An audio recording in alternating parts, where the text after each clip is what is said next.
Workers at African Global Operations are facing an uncertain future. The union representing some workers says the company's move to liquidate is an excuse to cover up the corruption there. Bosasa is calling for the government to intervene to help protect jobs. Joining us now is Bosasa National Chairperson, Onkabetse Moagi. Thank you so much for your time this afternoon, Onkabetse.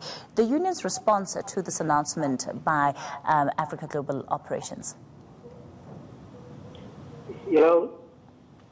Hi, Onkabetse. I'm not sure if you can hear me, but your union's response to the announcement of the liquidation process at Bosasa? Yes, ma'am. We heard about that and we are very, very disappointed. But anyway, it is something that we already knew that will happen. And like you said, yes, we believe that this whole move is actually an excuse to cover up for all the corruption that has taken place there. So since you were anticipating it, what have you done in terms of trying to protect jobs there? How many of your members would be affected by these job cuts? Like we said, we have majority of our members concentrated at the Lindela Repatriation Center, which is one of the branches or other places where obviously retrenchment is inevitable, because obviously, if they close that center, those people will be out without jobs. And we are talking about at least 200 people at that specific branch, apart from the total number company-wide.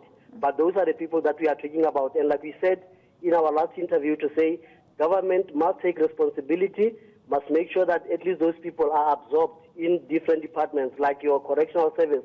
Because one thing for sure, the service is still needed.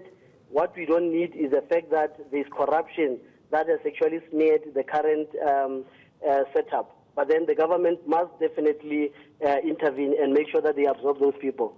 Have you been in talks with government at all about possibly securing those jobs?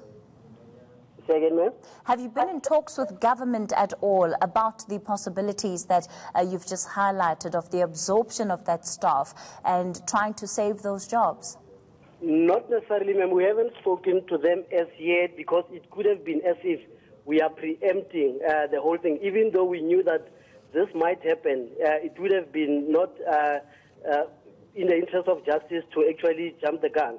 But now that we know it has been pronounced officially, those talks will start taking place between ourselves and make sure that we actually approach all those institutions or government departments that are responsible.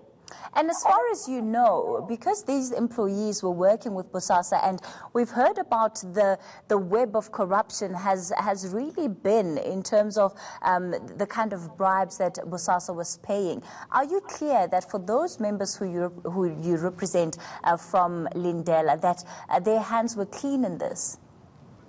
Are they clean? Yes.